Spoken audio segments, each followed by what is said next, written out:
Welcome back to This is Thailand. Tonight's story comes to us from a 55-year-old bricklayer from Cork, Ireland, a man named Brendan who spent 38 years on the tools building other people's houses in the lashing rain of Munster. He came to Thailand the way a lot of men come to Thailand, quietly, without a plan, carrying a check from the sale of a house that wasn't a home anymore, and a hope he wouldn't have admitted to out loud, not even to himself. What Brendan found in Hua Hin wasn't a bar girl. It wasn't a scam. It wasn't the kind of story you've heard a dozen times on this channel. It was something stranger and slower and in some ways harder to name. He thought he'd found a family. He thought he'd found a woman who looked at him the way Myriad hadn't looked at him in 15 years. And for a while, brick by brick, the whole thing felt like it was holding. But by the end of it, Brendan was standing in the doorway of a 3-bedroom house in Sham at the end of a very long day, telling 6 people they had until sundown to be gone. And what stayed with him since isn't anger. It's something quieter than that, something he's still trying to put into words. This one's different, lads. Stick with us. Here's Brendan, in his own words. Right. Where do I even start with this? Cork, I suppose. You've got to start in Cork. I'm Brendan, 55 last March. Bricklayer by trade, 38 years on the tools, boy. Started when I was 17 with my Uncle Mick on a council job in Mayfield, and never really stopped. My back's a disgrace, and my knees are worse, but the hands are still good. Hands are always the last thing to go on a brickie. You'd be surprised. I'm from Ballyvolane, north side of Cork City, a state house, 3-bed semi, the sort of place where everyone knows your business before you've sat down to your tea. Married Myriad when I was 26, she was 24, met her at a wedding in Glanmire. Daughter, Sinead, born the year after. She's 30 now, living up in Galway, working in a pharmacy. Doesn't ring as much as she used to. That's on me as much as her, I'd say. 27 years married. 27. And if you'd asked me at year 25 if I was happy, I'd have said, sure, of course I am. What kind of question is that? Get out of my face. I wouldn't have said it well. I'd have got cross at the asking. That should have told me something, but it didn't. The thing about my marriage was it stopped being anything in particular. It wasn't bad. It wasn't good. It was just the shape of the days. Friday pints with the lads down at the Long Valley or back home in the tavern. Sunday mass with Myriad at St. Joseph's, then a roast at her sister's house in Mayfield. Saturday morning down the GAA pitch with the older fellas, walking the perimeter, putting the world to rights. That was it. That was my life. And I thought that was the whole thing. I thought that was happiness. The trouble is, when you mistake routine for happiness, you don't notice the day the routine starts being held together by only one of you. She joined a book club. One should have copped it then, like a woman in her late 40s suddenly reading more books than she'd read in her whole life. But I didn't. I was glad of the quiet, to be honest with you. She'd go off on a Tuesday night and I'd have the telly to myself and a can of Murphy's, and that was grand by me. The accountant's name was Ronan, lived out in Douglas, drove a Volvo.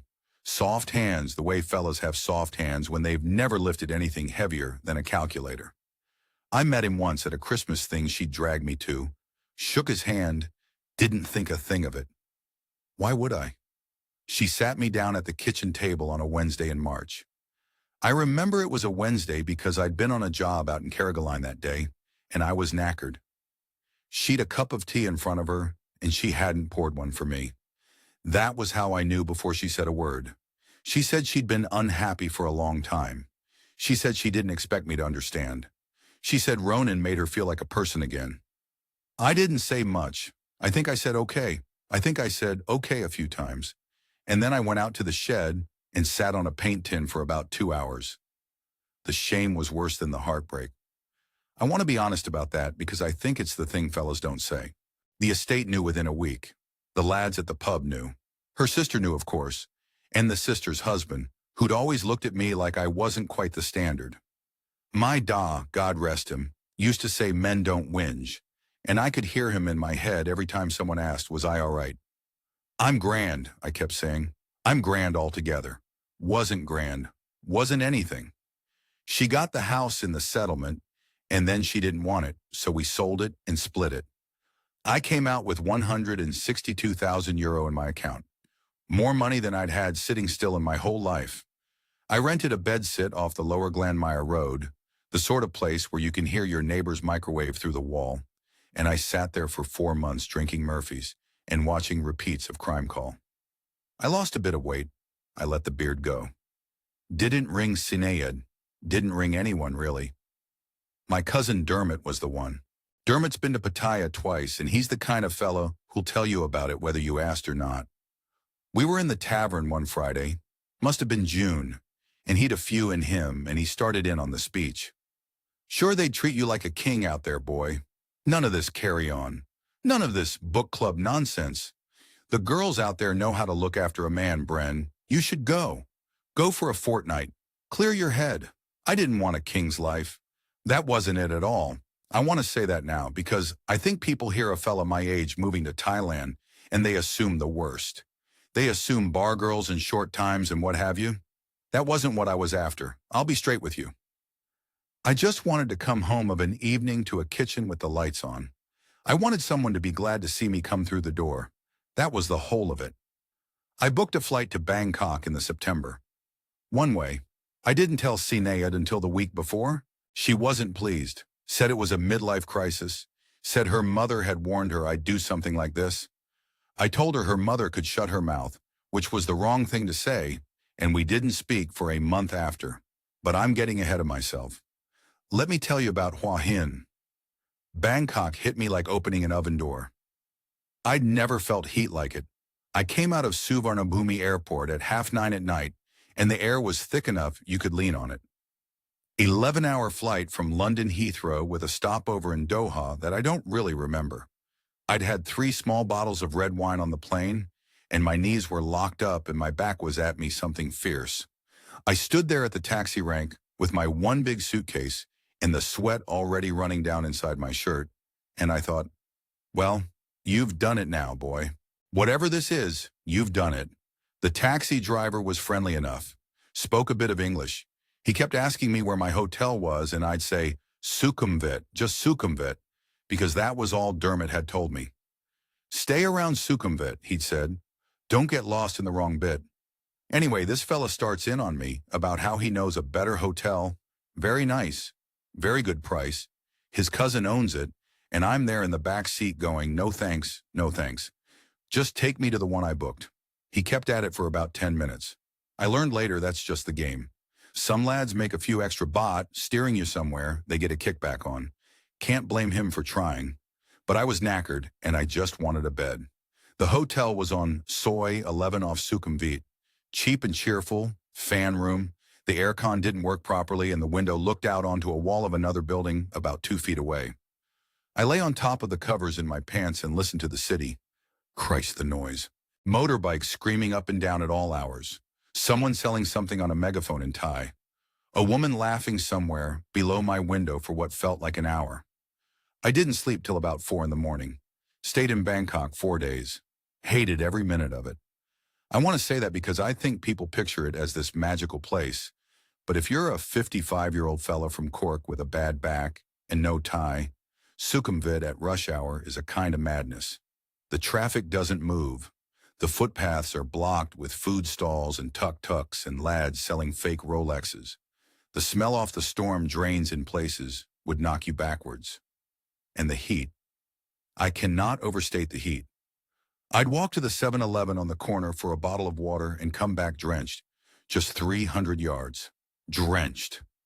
I tried Nana the second night because Dermot had said I had to see it.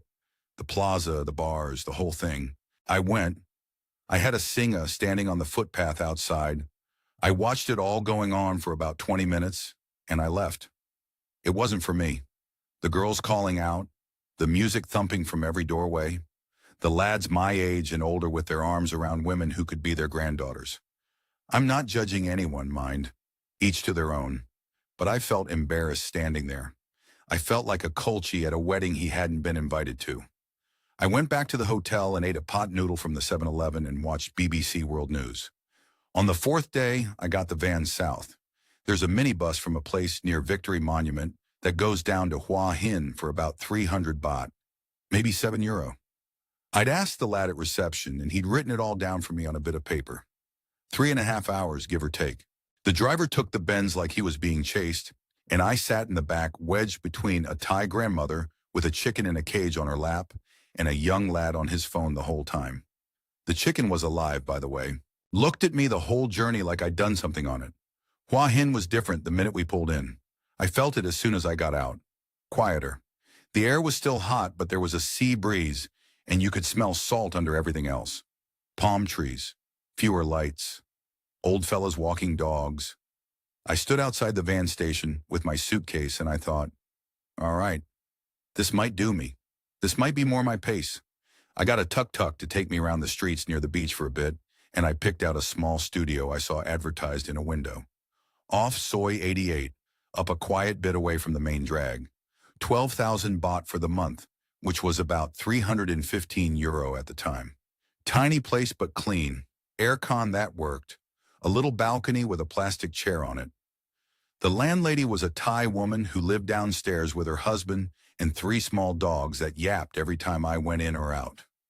Lovely people. She'd leave a piece of fruit at my door some mornings. I never quite knew why, but I'd say it back. Kap kun krap. Probably said it wrong. She always smiled. Hua Hin in October. I'll tell you. The night market, with the smell of moo ping grilling on the charcoal, and the lads hawking pad thai out of woks the size of car tires. The German fellas at the bar near my place eating sausage and chips at 3:30 in the afternoon.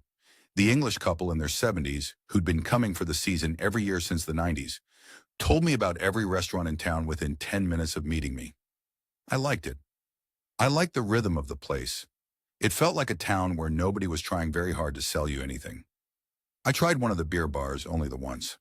There's a strip of them up off Soi 80, all open onto the street with the pool tables, and the girls sat out front in shorts and the music too loud.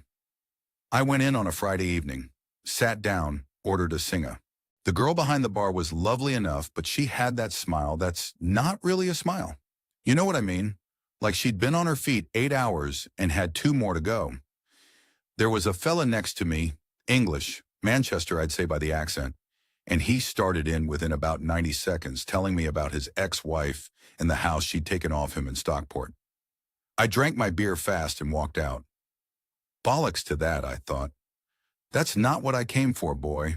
If I wanted to listen to bitter fellas in a loud room, I could have stayed in the tavern. I walked home along the beach road, the lights from the fishing boats out on the water, a monk in orange robes walking past me without looking up, a spirit house outside a shop with little garlands and a glass of red Fanta set in front of it as an offering, strange and lovely all at once. It was on the way back I saw the sign for Ricky's Place, roast beef Sundays, live football. I made a note of it in my head. Sunday I'd go. Ricky's Place wasn't much to look at from the outside. A whitewashed front, a chalkboard with the day's specials in 2 languages, a Union Jack and a Thai flag crossed over the door like decorations someone had put up for a party 15 years ago and never taken down. Inside it was small. 8 tables, a bar at the back with the football on a flat screen above it, sound off, the lads at the bar watching it like they were waiting for something to happen. The smell of roast beef and gravy. Christ, I hadn't smelled gravy in months. Aunt Knock was behind the bar that first Sunday. I didn't know her name then. Big woman, mid-50s, hair pulled back, wearing one of those flowery shirts they all wear. She gave me a nod when I came in, the kind of nod a publican gives a stranger. Sit where you like, the nod said. We'll be over.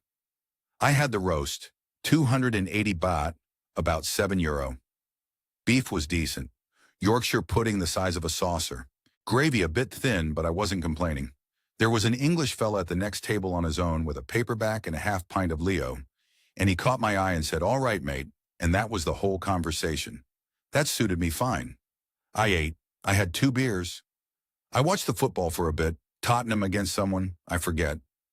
I paid up and left, and I thought, that'll do. I'll come back. I came back the Tuesday for dinner. Just for something to do. And that's when Ploy was on. She was small. That's the first thing. About 5'2", hair to her shoulders, dyed a bit, the way Thai women in their late 20s do. Just a brown streak through it. She had on a plain black t-shirt and jeans. No makeup that I could see. She wasn't a beauty in the way you'd think a fella was supposed to fall for. She was just, I don't know. She had a face that looked like she meant what she said. That's the only way I can put it. She came over with the menu and said hello in English, soft. I said hello back. I asked her what was good, and she pointed at the green curry and said this one is okay for farang, not too spicy. I said I wasn't a farang who needed it watered down. I'd had Indian curries that'd take the head off you. She smiled at that, a small smile, not a performance, and said, okay, I tell them spicy.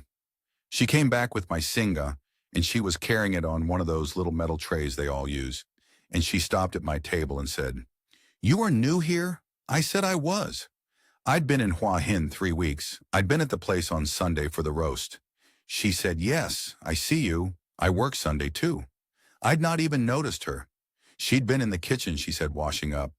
That's who she was at Ricky's. The aunt's niece doing the bits, waitressing some shifts, dishes other shifts, helping with prep. She wasn't a bar girl. She wasn't a hostess. She was just a young woman from upcountry helping out for the season because the aunt was good to her. She asked where I was from, and I said Cork, in Ireland. And she did the thing a lot of Thai people do, which is look at you like you've named a planet. I said it's near England, but it's not England. And she nodded as if that helped her none. I started doing the accent thicker for the laugh of it, saying things like grand altogether, boy. And she made me say it 3 times before she tried it. Granda altogether. Drop the boy off the end. I laughed harder than the joke deserved. It had been a long while since I'd laughed. She showed me how to say sawasdi crap properly. I'd been saying it like sawasdi, and she said, no, sawatdi, and the tone goes here, and the crap at the end goes down, like this.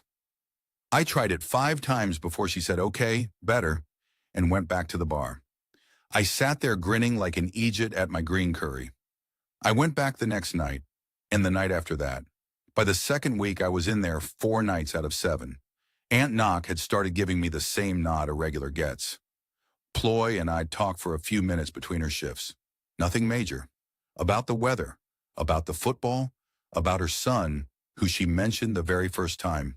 No preamble. His name was Nat. He was 8. He lived with her mother up in Buriram, in a small village outside Satuek. She showed me a picture on her phone. Skinny lad in a school uniform, 2 front teeth missing, big grin. She said, my heart, just like that, and put the phone away. She didn't perform tears about him. She didn't milk it. She just said it like a fact. The way a fella might say, my back is at me. This is just how it is. I think about that a lot. The way she talked about him. There was no sales job in it. If she'd been after me from the start, she'd have laid it on thicker, surely. I told myself that at the time, and I tell myself that now. Maybe I'm wrong. Maybe she was cleverer than that. But that's how it landed. The first proper date, if you could call it that, was about a fortnight in. I asked her if she'd like to get something to eat on her night off, and she said yes. And she suggested the night market, not anywhere fancy. We walked around the stalls eating moo ping off sticks and som tam out of plastic bags. She paid for her own som tam before I could stop her. I bought the moo ping for both of us, 50 baht the lot, and she said thank you in a way that wasn't a coup. Just a thank you. She let me pay. She didn't push for more. The second date was the Sunday after. She had the day off and she said, would I like to go to Phra Nakhon Kiri, the temple complex up on the hill in Phetchaburi? We got the bus together, 80 baht each way. She'd brought sandwiches in a little plastic box, white bread, ham, butter, the lot.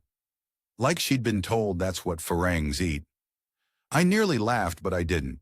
We sat on a wall in the shade looking out at the flat green country, and she told me about her village, the dogs that ran loose, her mother who never left the compound, her father who'd been a rice farmer, the brother who was 23 and useless.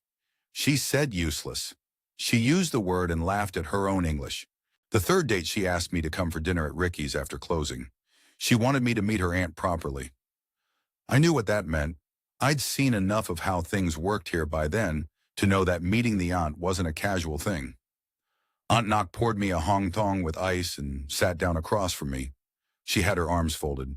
She asked me about my family, about my work. Did I drink? How much? Every day or only some days? Did I have children? Where were they? Did I send them money? Was I divorced or only separated? Had I been to Thailand before? What did I want from a Thai woman? She asked plain as that. I said I wasn't sure I wanted anything. I just liked Ploy, and I'd let things go at her pace. Nok looked at me for a long moment, and then she poured me a second whiskey and said in her broken English, Ploy is good girl, no nonsense. Make sure you also no nonsense. I left that night feeling like I'd passed an exam I hadn't studied for. Her birthday was the second week of November. I got her a small gold chain from a shop near the night market, 4,000 baht, about €105. Nothing flash. A thin chain with a tiny Buddha pendant, the kind half the women in Thailand wear. She held it in her palm for about 10 seconds without saying anything, and then her eyes welled up a little, and she said, You should not buy this for me. I said I wanted to. She put it on and didn't take it off. A few weeks after that, I asked her if she'd want to come and live with me, properly, somewhere bigger than my studio, somewhere we could have a kitchen and a bit of room. She didn't answer straight away. She said, I have to ask my aunt. I said, of course you do. The next day, Aunt Nok rang me. Her English on the phone was rougher than in person, but I got the gist. Ploy is good girl, she said again. You take care. You do right. I said I would. I'd never been so flattered to be approved of by a woman who wasn't my mother. The house in Cha Am was an estate agent's job. A young Thai lad in a polo shirt drove me round in a Toyota that smelled of air freshener and showed me 4 places before I picked the one. 3 bedrooms, 2 bathrooms, a small garden out the back with a mango tree in it, walled off from the road. 35,000 baht a month, about €920. 6-month deposit up front. Dearer than I needed for the 2 of us, but I had a reason. I wanted Nat to have a room when he came to visit. I wanted somewhere for him that was his. I'll be honest, the estate agent looked at me like I was a soft touch the minute I said 3 bedrooms. I copped that. I just didn't care. I had €150-something thousand in the bank, and I was paying for the first thing in years that was actually mine and hers, and that mattered to me more than the price. A brickie thinks in walls. You build the walls first and you fill them after. That's what the house was. The walls. Ploy moved in on the 2nd of January. She'd nothing much. A suitcase and a backpack and a small box of things wrapped in a tea towel, family photographs and a little bronze Buddha for the spirit shelf. She put the Buddha up by the front door, first thing, and lit incense and did a Y to it, eyes closed for a long second. I stood there in the kitchen and watched, and I thought, all right, we're a house now. The first month was the best month of my 50s so far. I'm not exaggerating. She cooked. She'd never asked me what I liked, but she figured it out fast. She'd do a green curry one night that'd take your head off, and a milder one the next when she saw I'd been chasing the singer. She kept the place spotless without making a show of it. She'd be up before me and there'd be coffee on. Mornings I'd sit on the back step looking at the mango tree with a mug in my hand, and she'd come out and put tiger balm on the bad's shoulder without me asking, and the smell of that menthol stuff in the warm morning air. That's a thing I'll remember when I'm old.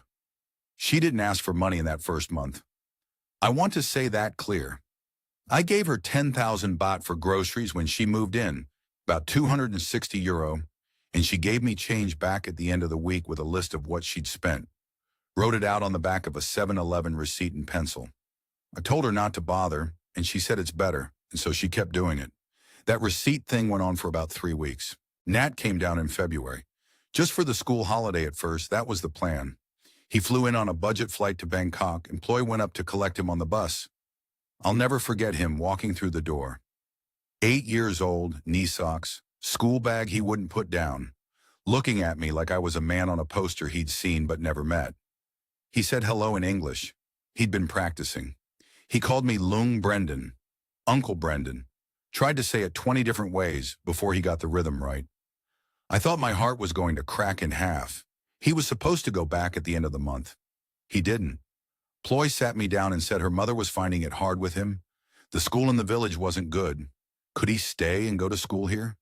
There was a private school in Siam that took foreign and local kids together. 80,000 baht for the school year. About 2,100 euro. I didn't even pause. I wrote it down on a bit of paper and went to the bank the next day. Nat in a uniform 2 sizes too big, holding my hand walking to the gate that first morning. Christ, I'm 55 years of age and I never had a son. I had a daughter and I love the bones of her, but she's her mother's child. This little lad held my hand without thinking, and I'd have built him a house with my own 2 hands if he'd asked. Mom arrived in April for Songkran, the water festival. The whole country goes mad for a week. People in the back of pickups with buckets of water and water pistols, soaking everyone walking past. The traffic stops. Ploy said her mother had never seen the sea. It was a small visit, a week or 2. I said grand. She got off the bus from Buriram with 3 plastic bags and a face like she was inspecting a council flat. 68 years old, small, gold tooth at the front, hair scraped back. Didn't why me, didn't smile. Looked me up and down and said something to Ploy in Thai and shuffled past me into the kitchen. I think about that moment a lot, the not weighing.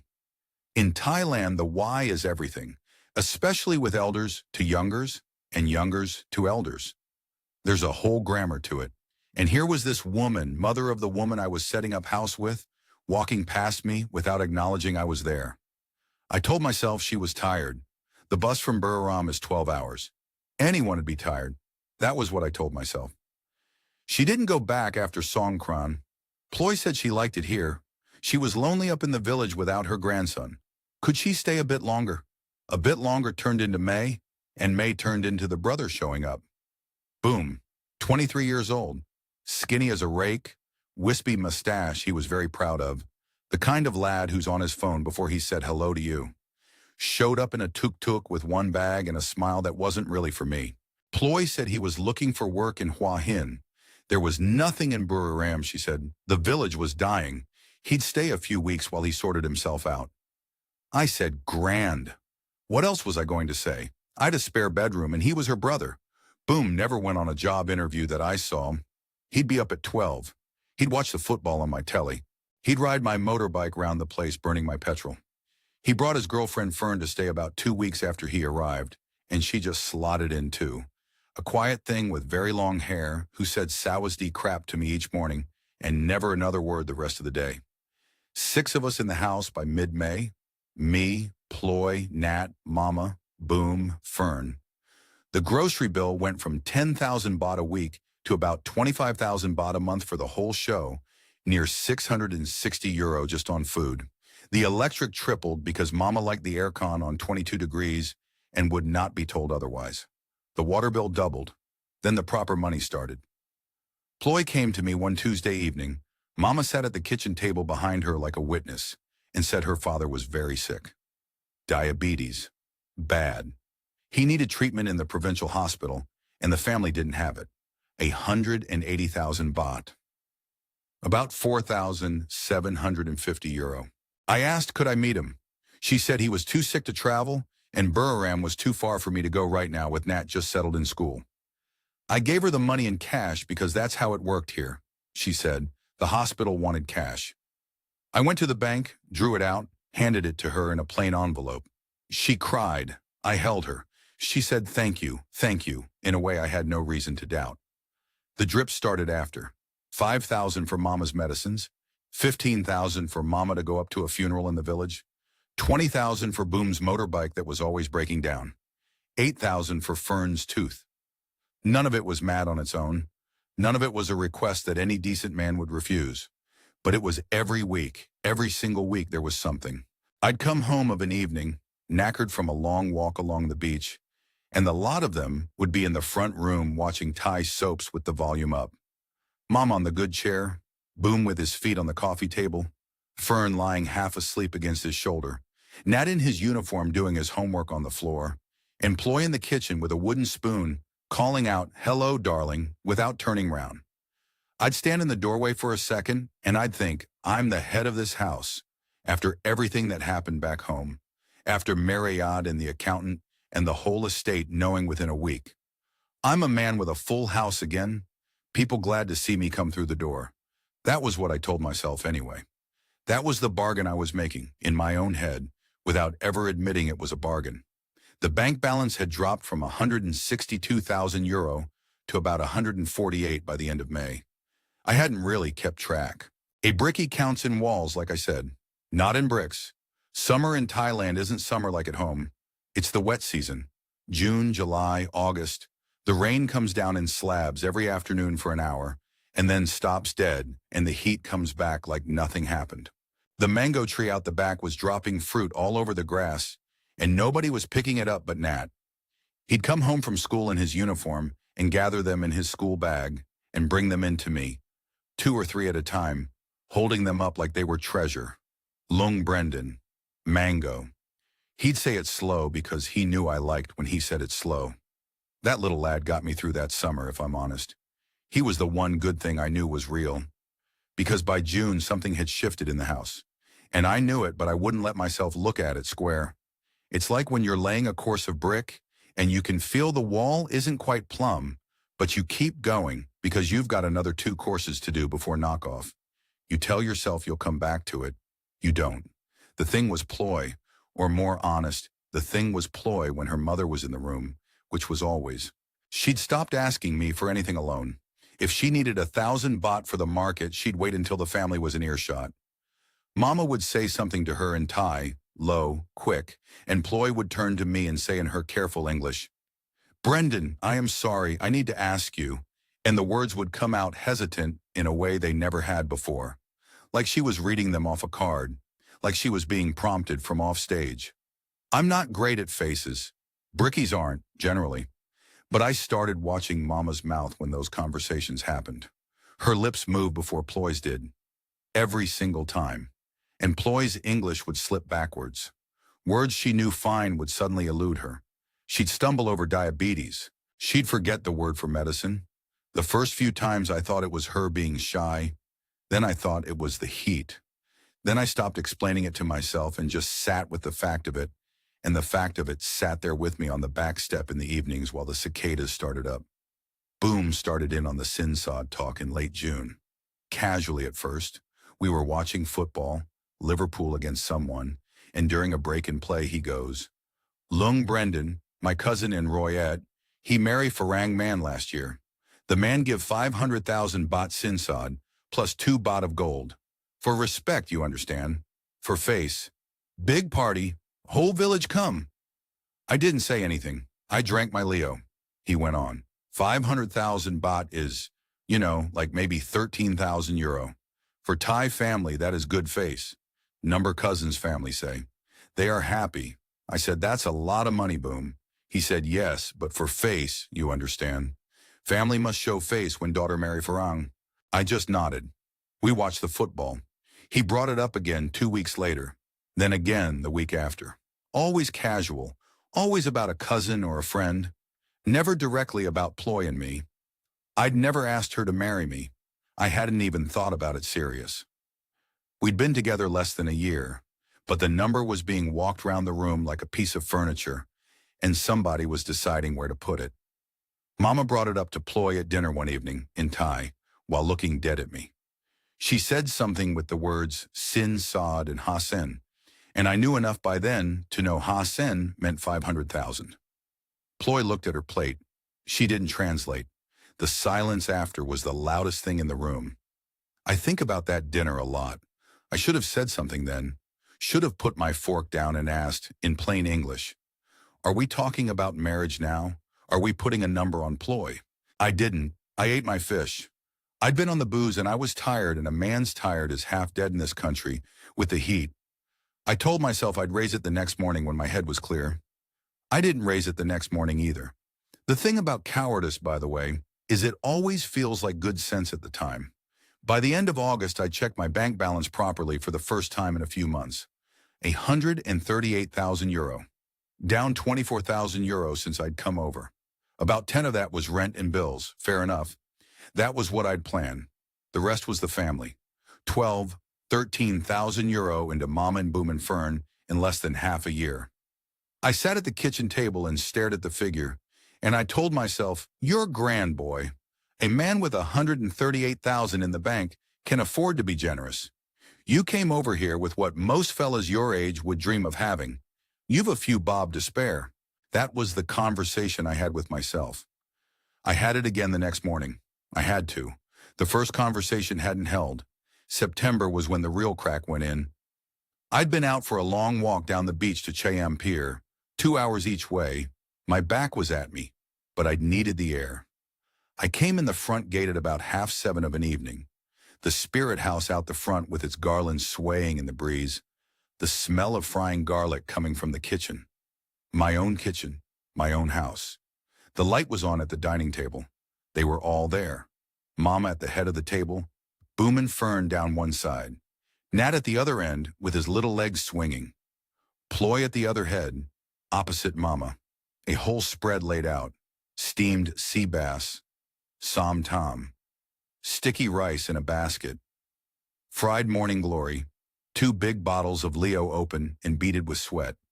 There were 5 places set. 5. I stood in the doorway. Ploy looked up and her face did something I'll never forget. Not surprise. Something worse. A kind of caught look, like she'd hoped I'd be later. Mama didn't look up at all. She kept eating.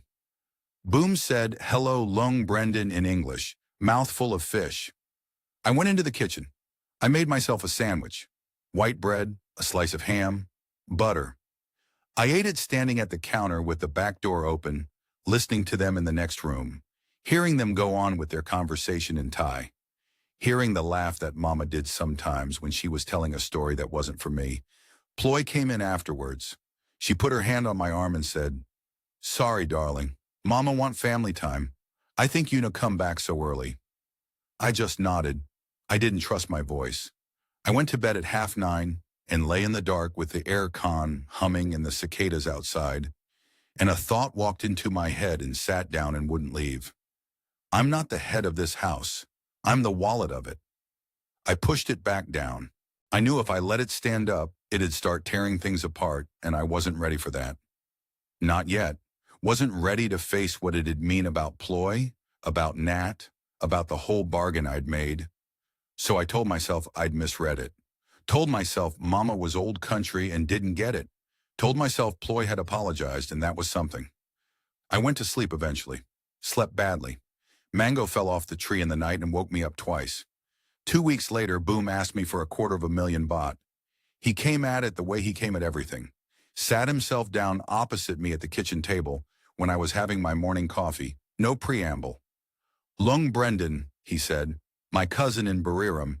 He have small mechanic shop in town. He need partner, you understand? 240,000 baht. He pay you back in 1 year, plus more for invest. Good business," he said. "Cars need fixing, always." He had a smile on him like he'd already counted the money. I looked at him over my coffee and I felt something in me settle for the first time in months. A line had appeared. I could see it. I said, "No, Boom."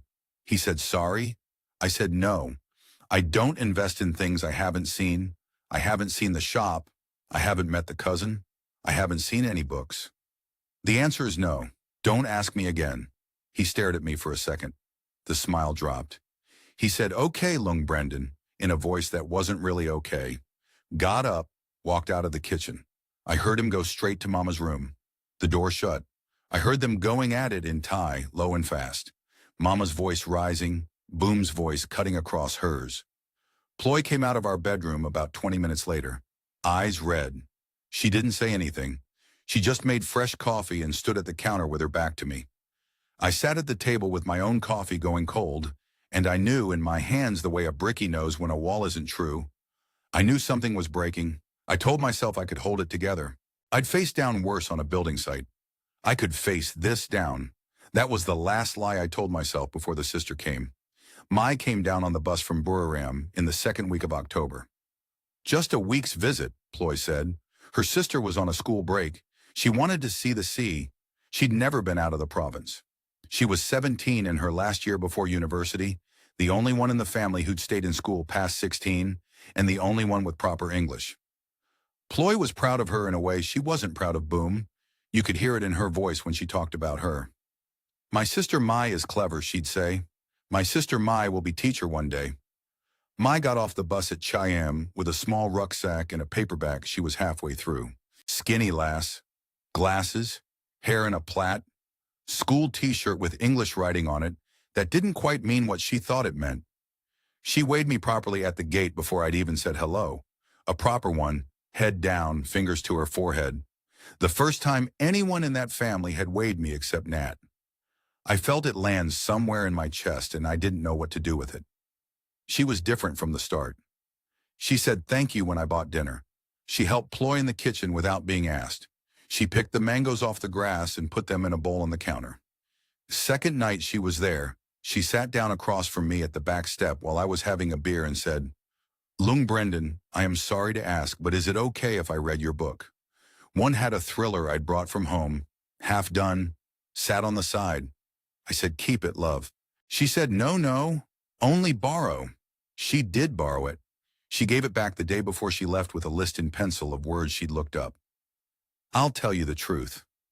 By that point in the story, I was so starved of being treated like a fella who deserved a polite word that this 17-year-old girl saying thank you for an iced tea nearly had me in tears. That's the state I was in, even though I wouldn't have admitted it. The row happened on the third evening. Mai had been up to Hua Hin with her sister to look at the markets. They came back at about 6:30. Mom had been in a state all day, picking at Boom for something, snapping at Fern, the air in the house tight as a drum. I'd been keeping out of it on the back step with a book. One heard them come in, heard the door, heard Mama start in on Mai before her shoes were off. I don't know what Mama said. I don't speak Thai, but I know the tone. Any man who's been in a kitchen during a row knows the tone. It was the kind of voice that doesn't care who hears it. Mai's voice came back, fast and sharp, not deferential the way it usually was. She was answering back. In that family, that didn't happen. It went on for about 20 minutes. Ploy joined in at one point trying to calm it, then went quiet. I heard chairs scraping. I heard a hand hit the table. I heard Mama shout something with the word farang in it 3 times. The third time the word came out, it had the kind of edge on it that doesn't translate but doesn't need to. Then Mai walked out the back door past me and went to the end of the garden by the wall. She stood there for a minute with her back to me, hands on her hips. I left her be. After about 10 minutes, she came back and sat down on the bottom step of the porch, 2 steps below me, and said, "Lung Brendan, can I sit here, please?" I said, "You don't need to ask. Sit anywhere you like." She didn't say anything for a long time. The cicadas were going. Somewhere down the road, a dog was howling. She had her hands folded on her knees and she looked at them like she was reading them. Then she said, "My mother is wrong. I have to tell you something. My sister will be angry with me, but I have to tell you." I didn't say anything. I just put the beer down. She told me. She told me in plain, careful English, the kind of English a girl had got from a book and not a holiday. She said Ploy did love me. She wanted me to know that part first. Ploy was not a bad person. Ploy did care. But 6 months ago, before Mama had ever come down to Hua Hin, Mama had sat with Ploy in the village and made a list. The list was what to ask for and in what order. Small things first, bigger things in the middle. Sin sod last. After sin sod, the family would go back to Burram, and Ploy would come too if I was no good for more, and stay if I was, and either way the family would have got what they came for. I asked her how she knew. She said she'd been there when the list was made. She'd been sat in the corner of the compound doing her homework, and the women had thought she wasn't listening. Mai listened to everything. That's how she got her English, she said, by listening to everything. She told me about Boom. Boom had a girlfriend in Hua Hin. A Thai woman, a few years older, lived above a hairdresser's near the station. Boom went to her every Tuesday. He took her gifts. Gold once. He told the family he was at job interviews. He was not at job interviews. He'd been there with this woman the whole time, on the money I'd given him for petrol and rent, and Fern's tooth and the motorbike that was always breaking down. I asked about the diabetes treatment, the $180,000 for the father. She paused at that one. She said her father did have diabetes, that part was true, but the treatment had cost about 40,000 baht. The rest had gone on a second-hand pickup truck for Boom and Buriram, a red Isuzu. She'd seen it. He drove the family round the village in it. I sat there and I listened and I didn't say a word. The thing was, none of it was new. None of it was a surprise. It all just clicked into the slots that the previous months had left empty. The dinner I wasn't invited to. Mama's mouth moving before Ploy's. Boom's smile when he asked for the $250,000. The way Ploy's English had got worse around money and better around the boy. I had known. I had known for months. I just hadn't let the knowing settle on me long enough to weigh anything. Mai said, "Lung Brendan, I am angry. I am very angry. My sister is not bad person. My family make her bad. They take from you and they say it is not stealing because Farang is rich. But you are not rich the way they think. You are kind, man. My sister know this, but she cannot say no to mama. Eldest daughter, you understand. Cannot say no." She got up after that. She said she had to go inside, that mama would be looking for her. She went. I sat on the step for a long time. Beer went warm. Mosquitoes had a feast off my arms. I didn't drink that night. That surprised me. Of all the nights of my life when I might have got blasted, that one I didn't. I got up off the step and I went to the kitchen and I poured the rest of the beer down the sink and I made a cup of tea and I sat at the table with it. Mama and Boom and Fern were in the front room watching the soaps. Ploy was somewhere with Nat doing his homework. The house went on around me as if nothing had cracked. I sat there until 2 in the morning, just thinking. Just letting things settle into their proper order in my head. By the time I went to bed, I knew what I was going to do. There was a kind of quiet in me I hadn't felt since I'd left Cork. I slept 9 hours, the deepest sleep I'd had since Murray had sat me down at the kitchen table and didn't pour me a tea. Strange that. I got up at 9:30, made a fresh pot of coffee. They were all in the front room. Mama, Boom, Fern. Ploy was getting Nat ready for school. I waited until Nat was out the gate with his school bag on. I waited until I heard the gate latch click. Then I went into the front room and I stood in the middle of it with my coffee in my hand. And I said in my own quiet, flat Cork voice that I wanted them out of my house by sundown. Mama, Boom, Fern, the lot. They had until the sun went down to pack their things and go. I would call a tuk-tuk for them if they needed it. I would pay the bus fare to Buriram, but they would not be in this house tonight. Boom looked at me with his mouth open. Then his face changed, hard. He stood up. He called me a stingy Farang. He said it in English first and then in Thai. Louder. He said other things in Thai I didn't catch and didn't need to. Mama got up out of the good chair and walked past me and out the front door and onto the front step and spat on the tiles, deliberate, like a punctuation mark, and went to her room. Fern started crying. I didn't say anything else. I went out to the back step with my coffee and I sat down and I waited for sundown. Ploy came out at lunchtime. She knelt on the step in front of me. She was crying, real crying, not the polite kind. She said, "Brendan, please, Mama's old, please, this is too much." I said, "I'm not putting your mama out of the country. I'm putting her out of my house. There's a difference. She can go back to her own house. She has one. So does Boom. I let Ploy and Nat stay. I want to say that. I didn't put her out. We tried for 2 more weeks after the others were gone. We tried hard. She cooked. I tried to talk to her. We sat at dinner, just the 3 of us, me and her and Nat, and it was the first time in months it had just been the 3 of us, and the silence was unbearable. She rang her mother every evening, and the calls got longer. Twice I heard her crying after she hung up. 2 weeks to the day after I told them to leave, Ploy came to me in the kitchen, eyes wet, and said, "Brendan, I cannot choose. You don't understand." I said, "I understand more than you think." She packed a bag for her and a bag for Nat. The boy looked at me at the gate, and he didn't understand, and I didn't try to explain. I weighed him. He weighed me back, slow, the way you do for an elder you love. They got in a tuk-tuk and went to the bus station. I stood at the gate after they'd gone and watched the Spirit House garlands move in the wind, and I thought, I built this wall the wrong way round, boy. I built the wall to keep me in. I gave up the Chayam house at the end of the month. The estate agent didn't give me back the rest of the deposit, of course, said I'd broken the lease, and I didn't fight him. I'd no fight in me for that.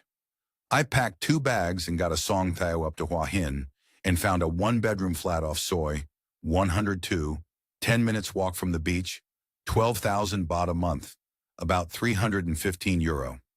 Same as the studio I'd taken when I first arrived. Came full circle in a way. The landlady downstairs has a cat that comes in my window at night and sleeps on my feet. I don't mind it. It's the only company I've kept since. I sat down with a notebook one evening, second week in the new place, and I worked it all out properly. Pen and paper like a proper brickie costing a job. 6 months of rent on the Chiam house I didn't really need. The deposit I lost, $80,000 for Nat's school, the $180 for the father's so-called treatment, the drips for Mama and Boom and Fern, the groceries that fed 3 extra adults, the electric, the water, round about €19,000, all told over 14 months. Bank balance €108,000, down from 162 when I came. Less than I came with, more than most fellas you hear about. I'm not destroyed. I'm just a quieter version of myself. The money's the easy part to count. The other stuff is what I keep going round in circles on. I lost the version of me that thought he'd found a family. That's the bit that hurts in a place I haven't a word for. I lost mornings on the back step with a mug of coffee and the smell of tiger balm in the warm air.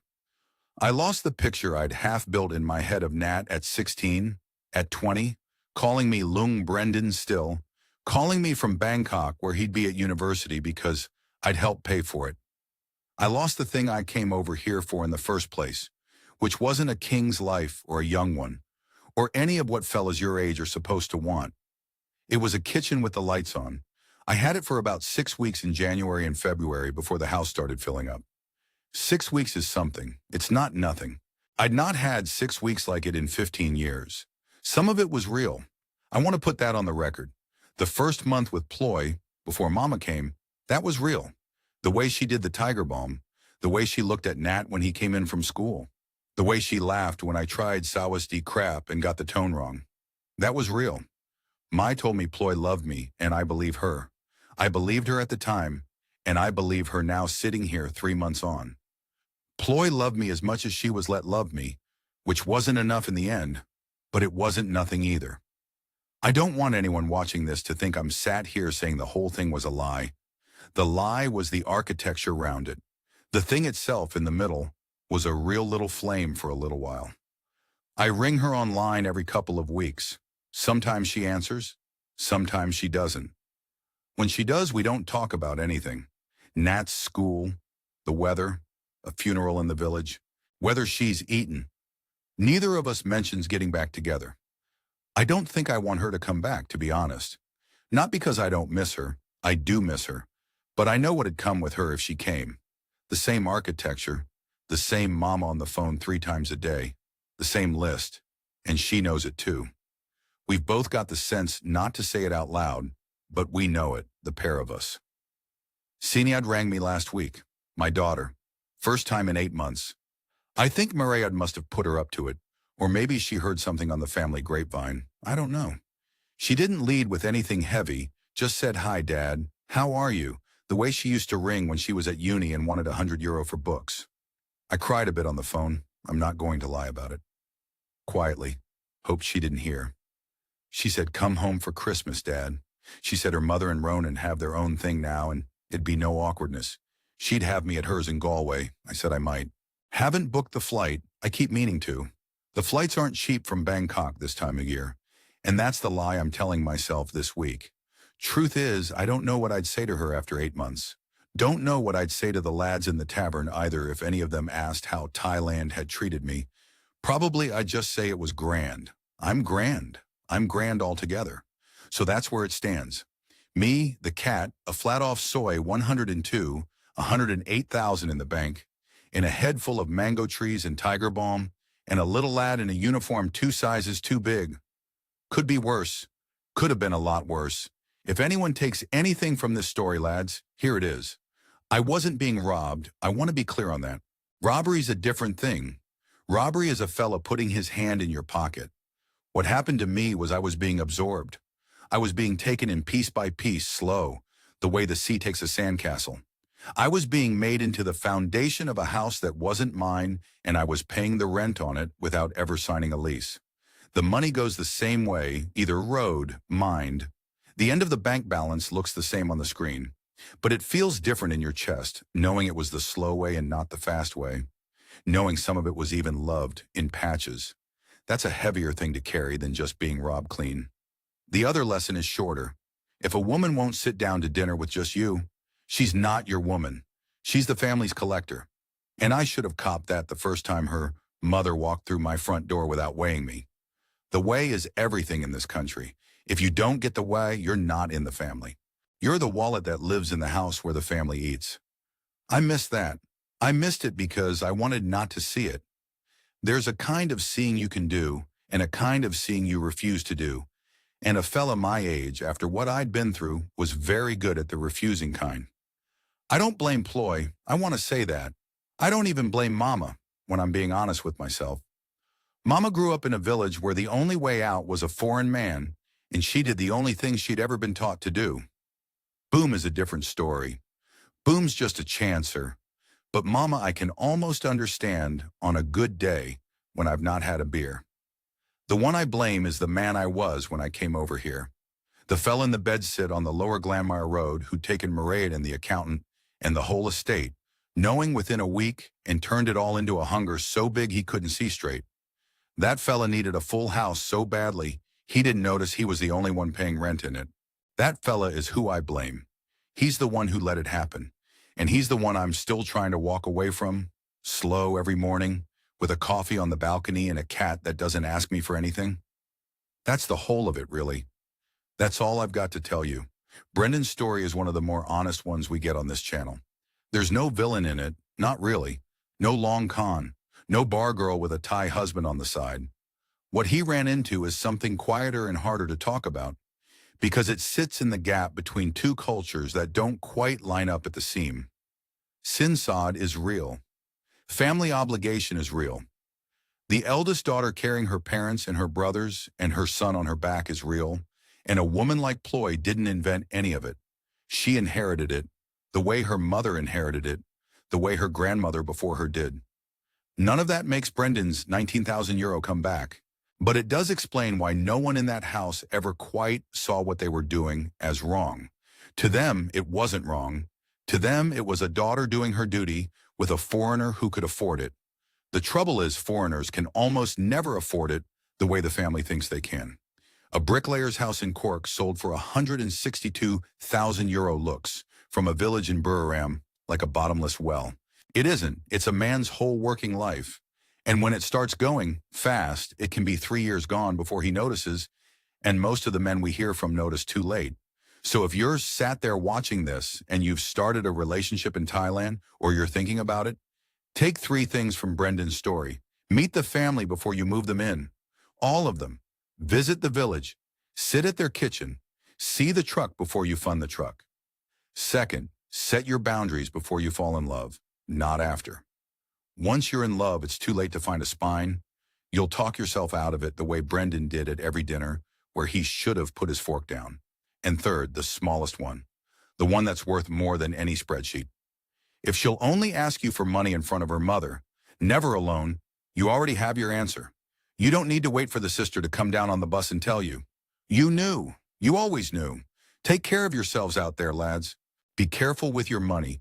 Be careful with your hopes, and don't move anyone into a house that you wouldn't have put them in if you'd met them on day one. We'll see you next time.